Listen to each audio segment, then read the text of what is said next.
I'm Sandy Taylor. I'm the athletic director at Bakersfield College, and I have been here for 30 years, the last 7 as athletic director, and prior to that I was the softball coach here for 23 years. When I got here in August of 1990, there was nothing here but the backstop and a couple of chain link dugouts, not even a bullpen. The then athletic director for the women's athletic side, because we were split in 2 departments at the time, she asked me, "What do you need on this field?" And I said, "We need an outfield fence," because we had no outfield fence, and they literally played the ball live when it rolled up the hill. The next year we got a fence put in, and we started home run row. And for every home run that was hit over the fence in our park by one of our players, I just collected it, had them sign it and date it. Every year the players would say, "Coach, can I get the home run ball?" And it's like, "No, that's gonna go up in my office. When I retire, I'll get it back to you."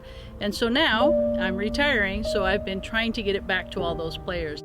My last home game on this field was my 500th win against, I believe it was against Fullerton College. You always wonder what it would feel like to meet these milestones, but something about 500 sort of hit home. To think that you've had that big of an impact, and the number of students that have come through here that have enjoyed their time on this field, the pride that you feel in this facility. It was the best feeling in the world when your opponents would walk in the gate and they look over that field, they walk up and they go, "Wow, this is where we're playing today," and it's just, they're in awe.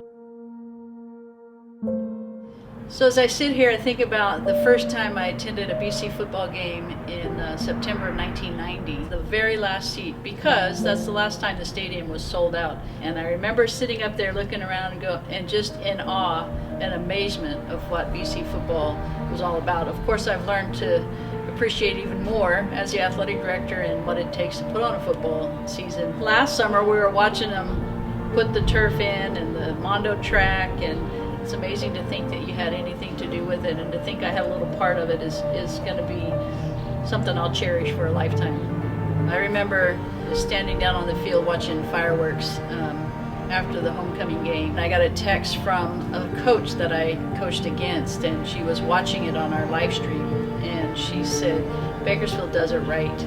And it was a very proud moment, and to be able to do things that no other community college does in the state of California, and maybe a lot of other places, to represent this community and all that it's loved for Bakersfield College athletics and Bakersfield College football, from the very first day in opening meetings in August of 1990 to the last day, even today sitting here. It's just an incredible experience to think that I've spent 30 years in a career at a place that it never seemed to be dull. It always had growth, it always had expression, passion. It just has been an incredible experience.